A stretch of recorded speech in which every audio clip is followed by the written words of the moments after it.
All right, this is the other video for the second page of your study guide. So that should be done, and you should now be ready to go over and see how you did. So you need your study guide, something to write with, and again, an open mind. Be willing to check your work, be willing to fill in some gaps if you weren't sure of a problem or a skill, and maybe kind of correct your work when needed. This is for problems 13 through 25. All right, starting in this first section, match the following statement to its equivalent expression or equation. So you have here three scenarios for 13, 14, and 15, and you have over here three answer choices. So what you want to think about for this first one, 180 bucks marked up 20%. So that means that they marked up the price to be a little bit more expensive.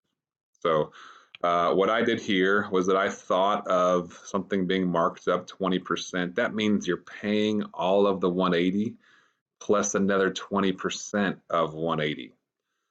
So I thought of it like this, 180 times 1.20.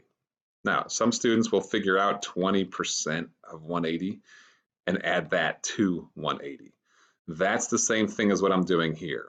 You're just timesing it by really 100% of 180 plus an extra 20%. So if I combine that, that's like 120% of the cost. That's where this came from right here. And if I do it that way, I get 216. Okay. Now, if I look over here, that matches up with A. Okay. 20% of 180 plus the 180. And you end up with 36 plus 180. That's 36 right there. So the 216, that was the first one. The second one, number 14, 20% off of 180. Well, if you go back to that 20% thing, if you figure out 20% of this, you can just subtract that from 180, which we already kind of established up here. That would be 36. You've taken 36 away from 180. The other way to think about this, okay, you know percents are out of 100. So if it's 20% off, you're really going to pay 80% of the cost. Okay, so you could figure out 80% of 180 and end up in the same spot. All right, you end up at 144 bucks, which would be this one right here. Again, this is really 20% off of 180. You're paying 80% of 180 in that situation because percents we know are typically out of 100. And so if something's 50% off, well, you're still paying the other 50% of it. Or if something's 15% off, you're still paying 85% of the costs. So that 100 is a very important benchmark number that you can use to your advantage. In number 15, 180% of 20. Well, now I want to turn this to a decimal, 1.80, and times that by 20. And if I do that, we end up at 36. So this one right here would be that expression right there. So 13, 14, and 15 should have had that order, A, C, and B. In number 16, write two equivalent expressions for 3x plus 12. Use two different methods. There's a whole bunch of options here, but you want to create something that is really the same as 3x plus 12. This is a big word, this unit, equivalency. Okay, we want things that represent the same amount. Well, if it's 3x plus 12, here was the first one that I came up with. X plus 2x, well, there's your 3x. And then 10 plus 2, there's your 12. This expression is equivalent to that one, all right? You did not have to have this exact one. That's just an example. Same thing right here. What if I did this? Well, 5x minus 2x, that's the 3x. And then this 12, I could still just do plus 12. I mean, this is the same as that, all right? So as long as yours was equivalent, you were okay there. Lots of options for this one. You could have been crazy long with these. You could have done lots of stuff, or you could have kept it simple, but you had to just come up with other versions of 3x plus 12. In number 17, which expression is equivalent to 5x minus 2 plus 3 times the sum of 3 and 2x? And I highlighted this first because we hope the first thing you realize is that you should distribute right here. You should distribute, trust me, you should distribute. You have a 3 times this. So the first thing you should do is distribute. 3 times 3, well, that's 9. 3 times 2x, well, that's 6x. So I basically replace this with that 9 plus 6x. And I rewrote the problem to see it this way. Now I can combine some terms that go together. 5x plus 6x is 11x. Now this one doesn't have an 11x, this one does, this one doesn't, so it kind of narrows it down to b and c at that point. But if I still look at my constants, I have a -2 or a -2 plus 9. Okay, well, -2 plus 9 is really 7. So that rules out this one now. It ends up being letter B. So again, for this one, make sure you distribute and make sure you combine terms after that and do so accurately, all right? In number 17, the rectangular patio shown below is surrounded by square tiles. Write 2 different expressions to find the total amount of tiles in the border. Simplify both of your expressions to verify that they are equivalent. Now again, there's a lot of things you could do here. You can see here on the left what I did. I just kind of thought of this side as 5 and this side as 5, and you see the color codes to help you see it. Which means that in between here you have 4 and you have another 4. And I'm not counting the corners because I counted those with the north and south sides.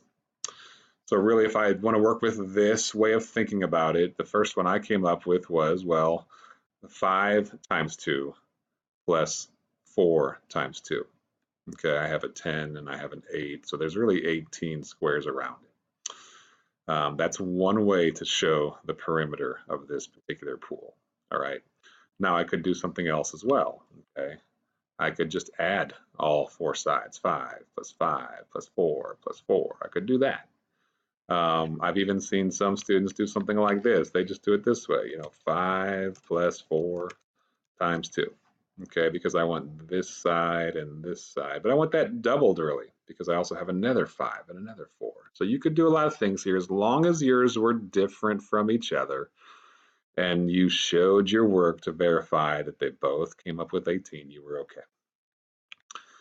In numbers 19 and 20, notice it skipped from 17 to 19 and 20. I don't know if that was me or if that was the paper, but I hope it was the paper. All right, name the property shown by each statement below. Well, first thing you should see here is that properties is a big part of this test, and I put these down here. Okay, these are the ones that you should be able to think about and apply to these skills. You should know the commutative property. Okay, that's where things can be switched and doesn't really impact your answer. It applies to addition and multiplication. Remember, to commute means to change positions. Okay, like if I commute to work, I am changing my position from being at home to being at work. So it's the same thing here. I can change positions for A and B and still get the same answer. Then there's the associative property, which it's kind of the moving of the parentheses. I can associate these two values and add it to a third, but I could also associate, B and C and add it to the first one, and it doesn't really change my answer. Okay, it works for addition and multiplication also. Then there's the identity property, which means a number doesn't lose its identity. Okay, like A doesn't lose its identity when it's added with 0. We've known that for years. It also doesn't lose its identity when it's multiplied by 1. So we call this the identity property, okay, because numbers are not losing their identity. Notice that these only work for some of the operations so far. There's also distribution, which kind of came in a problem earlier, where you want to multiply what's outside by both of the terms inside. So A times B plus C is really the same as A times B plus A times C. So you want to have a good grasp of these because on your test, they could ask you any property and you've got to say what that one was. So make sure you know these. In number 19, look up here and kind of see what's going on. We have 6 times 4 times 2. So we have the product of these two numbers doubled, but if we switch it over here, now we have the second two numbers times 6, all right? So that's really this one right here. I just kind of put variables in there to show you what we're doing. And if we move our parentheses, okay, we were grouping A and B, but then we were grouping B and C, the 4 and the 2. That's the associative property, but we want to take it a step further, the associative property of multiplication. That's what's really going on there. We've moved our parentheses. Notice the numbers stayed put, 642, 642, so we didn't change anything. We just moved the parentheses around these two and these two. In number 20, look at this one. 3 plus this sum is equal to this sum plus 3. Well, a lot of kids think that this one is the associative property of addition, and that's wrong, actually. It's wrong. Sorry about that, but that's not true. You want to see this differently. You want to really see this problem as A plus B, something plus something else. But then they've switched it, something else plus something. So really, we've just moved what we were adding, all right? So 3 plus that, but then it becomes that plus 3. So this, if you look at A plus B and B plus A, that's right here. Okay, that's the commutative property of addition. So that one right there is a little bit trickier. It's set up to make you think a little bit. In this section right here, write each phrase as an algebraic expression. Number 21, 6 feet less than your height. Well, what's starting off here is that we need to know your height.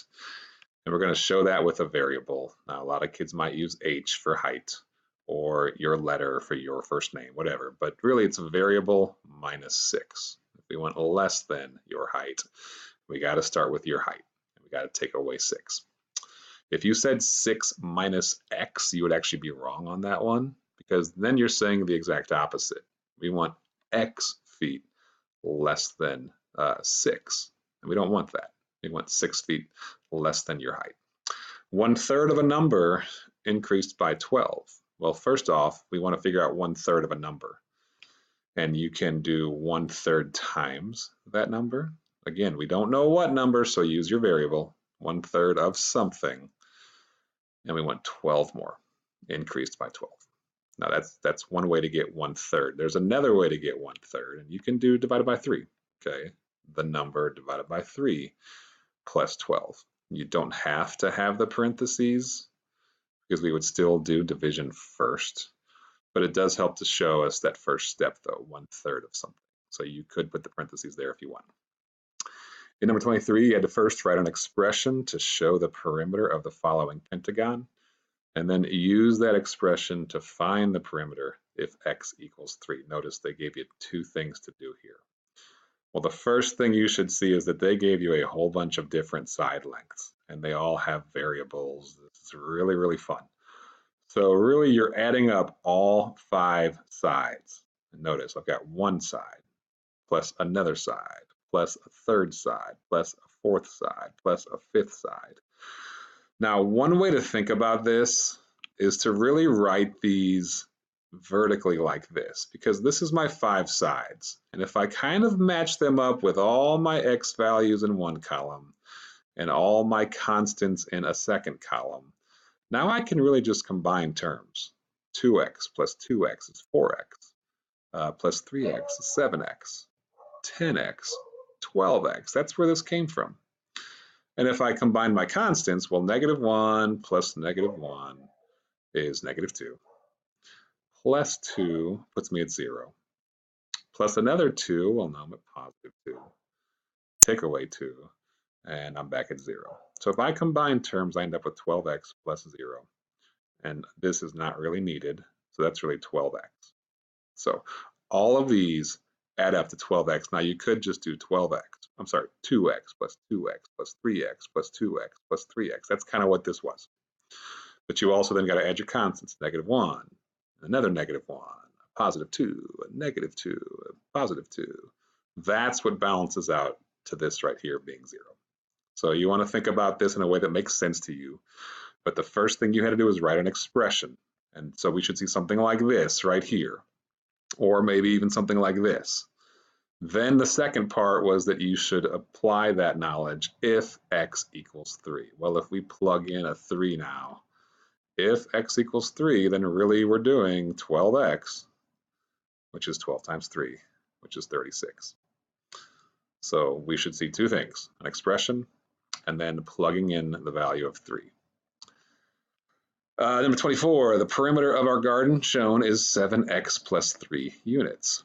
Find the expression that represents the length of the missing side. So we know this is x, this is also x, and this bottom side is 3x plus 1. Now we cannot assume the top is because that looks to be shorter. So we have to figure out that third side.